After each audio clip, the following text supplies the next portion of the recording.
War Baby.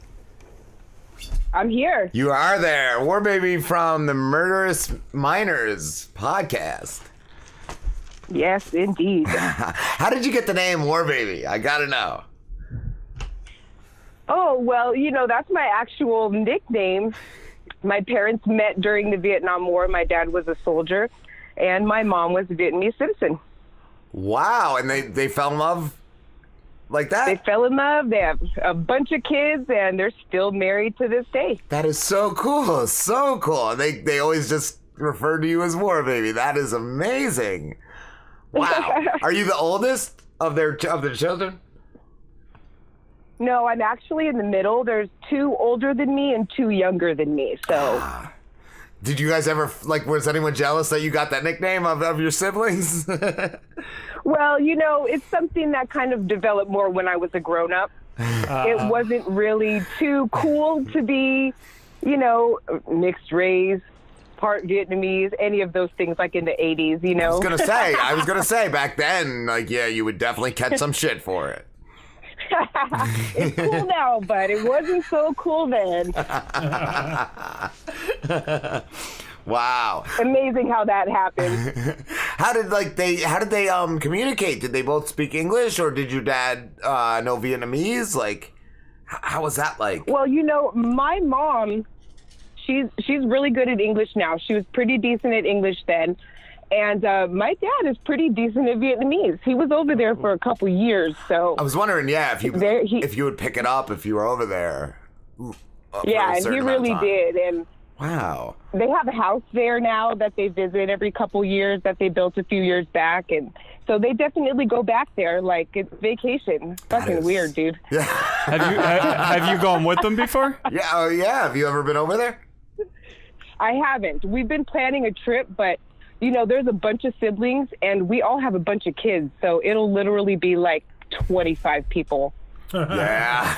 And it's a long ass flight. Can you imagine a 27-hour flight with 25 people in your family? I can't stand an hour of my family. I can do it, and then after that, I'm like, okay, I gotta go, guys. I love you. Everybody will be fed at the end. Everyone will be feeding everyone. I mean, it would definitely be fun, but They'd be fighting over who took leftovers. That's my family. After the 4 hours or whatever, everybody's not fighting over things, but you take this, you take this, you take this. That's how it goes. It's crazy. Oh, definitely. Definitely. You can only spend so much time with your siblings before you remember everything they ever did to you. So. That's so true. Absolutely. Yeah, I always say me and my sister will get along for 2 days because she lives in a different state. So when she'll come to visit, we'll get along for the first 2 days, and then after that it's just hell. Oh yeah. We all live here together. We are 5 of the grandkids all go to the same high school right now. Oh, and wow. we get together once a month. But we still bicker. We're still regular. Yeah. We just do it in each other's faces a lot. So do all the your kids and your nieces and nephews, do they all get along? Yeah, there's about, I think somebody asked me the other day. It was another relative actually. We were like, how many fucking grandkids are there now? There's maybe 14 or so. Wow. And probably only 2 of them have the potential to be serial killers. So, I mean, that's a good ratio. I was going to ask, being a parent and doing a podcast about murderous minors, does it ever, get in your head, oh, my God, this could happen? Because I remember when I was a kid, I woke up one morning and my parents were like, you sleepwalked in our room last night. And I was like, okay. And they were like, yeah, you had one of the kitchen knives and you asked if anyone wanted to get stabbed. And they laughed about it and took the knife from me and put me to bed. They thought, I guess the 80s, it was just good old fun. That's just what happened back then. Well, the 80s, I mean, anything went in the 80s. They were just proud of you because you were polite and asked first. Right? Before you just went in and started stabbing. Yeah. So they had the option to say no. In society, is that politeness? Right. People just stab now. They don't ask. Yes, and kids are just crazy animals. Like, I can tell you, like, my kids are playing a video game, laughing and having fun, and then 2 seconds later, they're punching each other in the face. Like, how did that escalate? How did that escalate you? Well, and so close to literally gouging out an eye. Yes. And it's like they don't even care or realize that the corner of the table is so sharp, and if you throw someone's head down there, you're going to kill them, you know? Yes, yeah. But my kids are, we're kind of nerdy. So, we have that nerd power protecting us from things like too much sexuality and, stuff like that. So, when you're on the nerdier side and you have other things that take up your time, you don't maybe look toward more bad crowd of friends, the emos or, whoever's out there, the vampire clique or whatever. So we're just normal. But in my own family and in other people I know, I mean, I definitely see it. People message me all the time and want to talk about how psycho I think maybe their kid is or a kid that they might know. So people reach out to you. And I tell them, oh yeah, it's crazy. I don't know what I'm talking about. I'm just writing about other people's stories because I like to write. Yeah. I love that you said vampire clique, so I just imagine that you've gotten emails. My kid is like trying to suck people's blood. Like my vampire clique needs more friends on Facebook. How can we get Yeah, but I'm sure that if you go to the high school and lurk around a corner, there's a vampire clique somewhere. Always. I mean, it's a prototypical, high school thing. And I don't know, man. I write these stories, I research all this stuff, and I'm just like, parents suck. Most of the time, I'm just like, yeah, you missed something. I don't say that. Yeah. I don't have a show that's about my opinion. I'm really just writing about literally what happened. Yes. Have you noticed, like in any stories, like does something similar resurface in any of the stories? Is it always something that messed these kids up as a kid, or are some kids just like bad eggs? No, I mean, usually it's their parents, dude. Yeah, okay. I mean, honestly, either one of them isn't there and it really affected them, or, they just have a mom, but their mom is always pawning them off to be watched by someone else, even if it is so she can work and support them. When you're a kid and you don't have maybe the strongest bond with your parent, I mean, not even just misinterpreting regular things that grown-ups have to do can make kids feel neglected and abandoned. Yeah. And a lot of it sometimes, I just really feel like it's abandonment issues. I mean, you see things over and over again, like one parent not there. And it's not always the dad. Sometimes the kid doesn't have a mom. Yeah. But unfortunately, it's generally often somehow I can link it back to the parents in some way, shape, or form. It's funny that you said that, because just even like just thinking of my own kids, like just the way they interpreted things, like sometimes like I would tell them I had to go to work, and then I'd be going to work, and my one son was like, I didn't think you had to work tonight. It's just their interpretation. It's just not. You don't know how they get it. You don't know how they derive at it, but they have it. Like, it's sad sometimes. Like they're kind of just making things up. Or they heard things wrong. I don't know. I don't know what it was. Like, they fill in a lot of blanks with their own information and assumptions, Yes. And a lot of time it's just kind of lacking direction. And I remember so vividly being a kid and then growing up and thinking, wow, my parents, their lives were really complicated. And they were kind of self-absorbed. You know what I mean? Yeah. So when I became a parent, I made it kind of a point not to be self-absorbed all the time. Yeah. And it's so exhausting. It is. It's very tiring work. It's very tiring work, I'll tell you that. But it's also nice to know that your kids know that you put them first, and that, no matter how many times you say it, they weren't really accidents.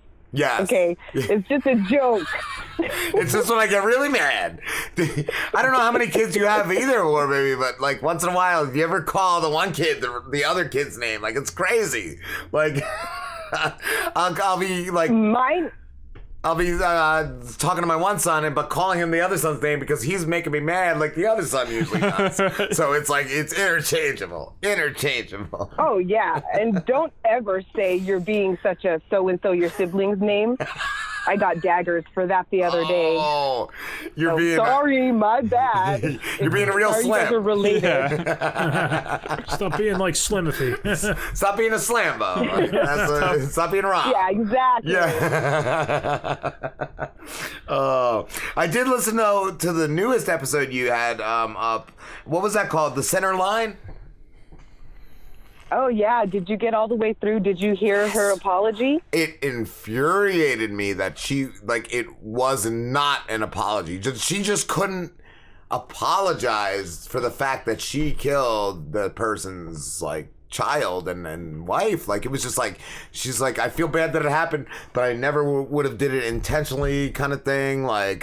It was just really, really hard to get through. I kind of need a synopsis of this now. 'Cause Yes, so going back, the girl and her boyfriend, they were just a toxic couple, right? Where maybe they were he was jealous. He wouldn't let her talk to other guys at school. They were a high school couple. Oh, they're kids. Okay. And they always went back and forth with suicide threats to get the other one in line more or less, correct? Well, yeah, and the other crazy part is that they had only been dating for 4 months.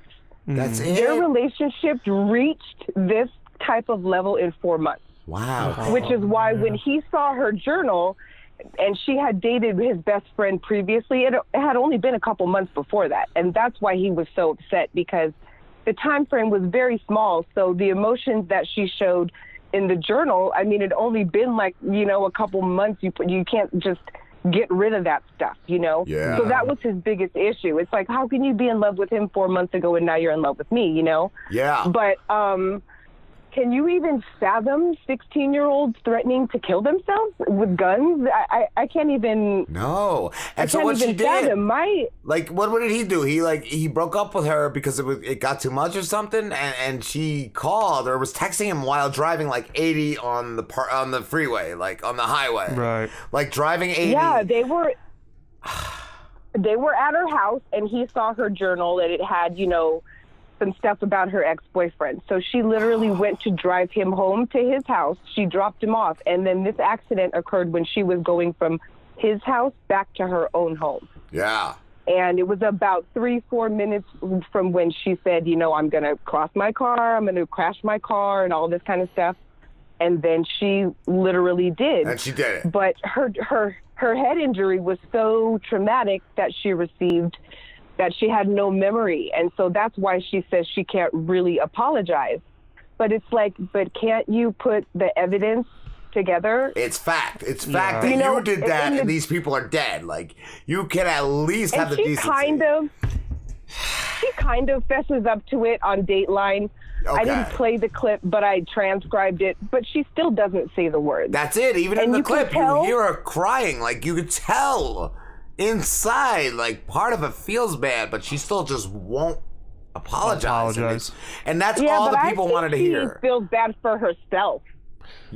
So wait, who did she kill? She just crashed into a bunch of random people? A woman and her, child, correct? That were just on the side of the road? On the other lane. Yeah, she crossed the center line and hit another car head on. Yeah. And then, it took her 7 months. Yeah, she lived.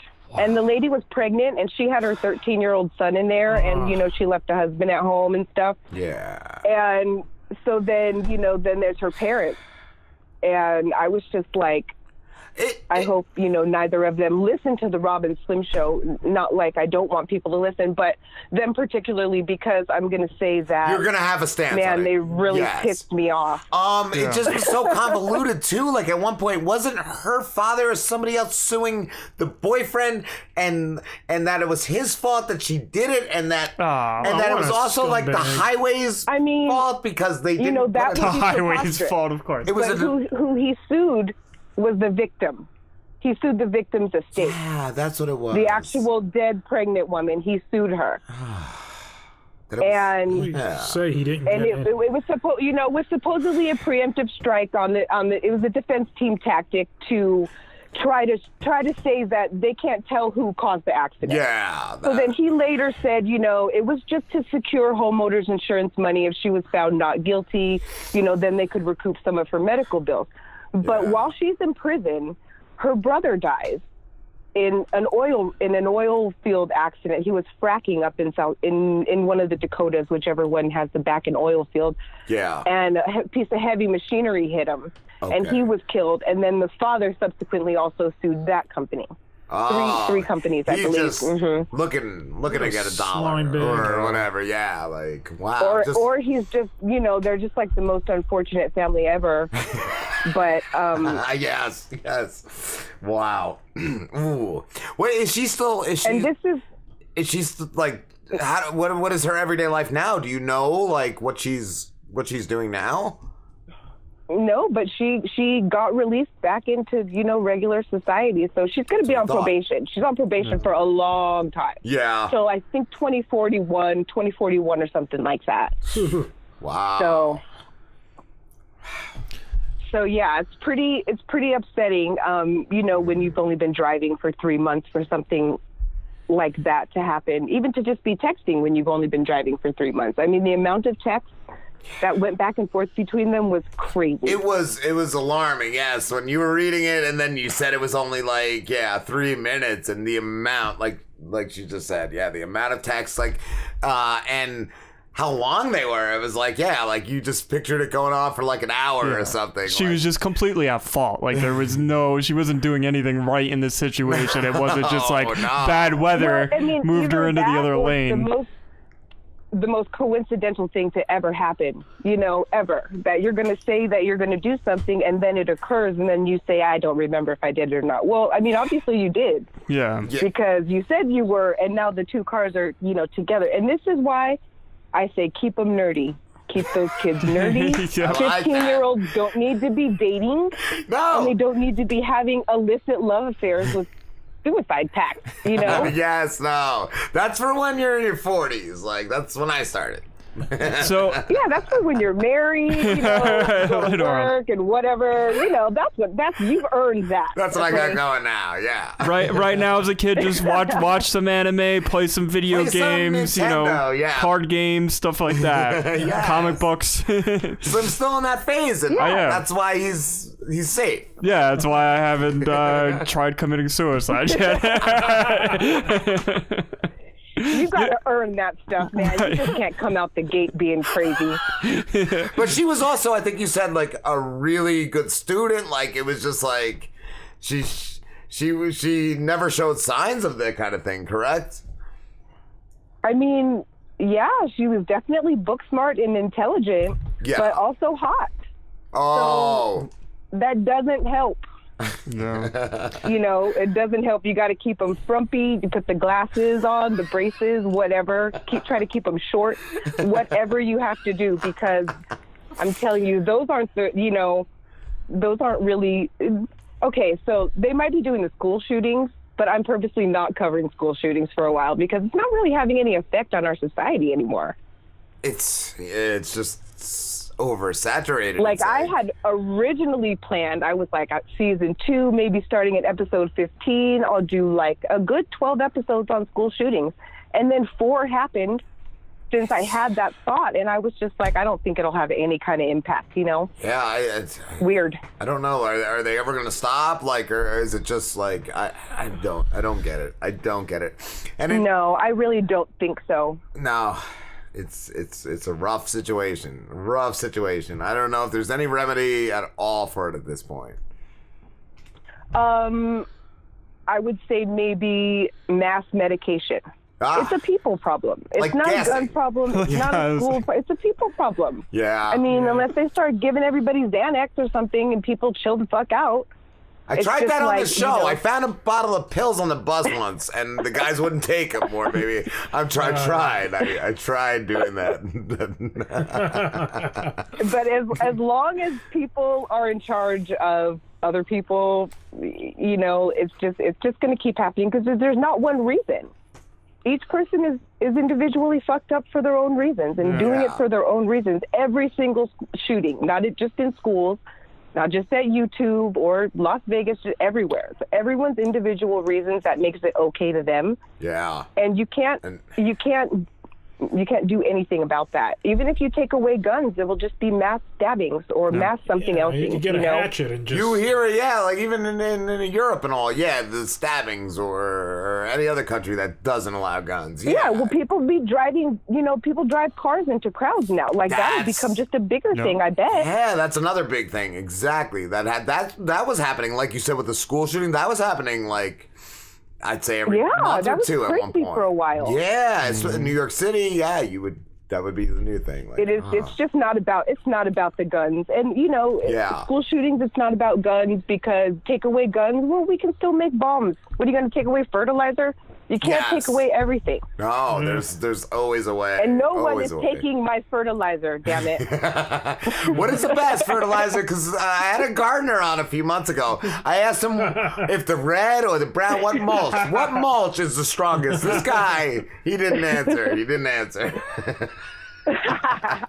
doesn't want to be implicated by the ATF. That's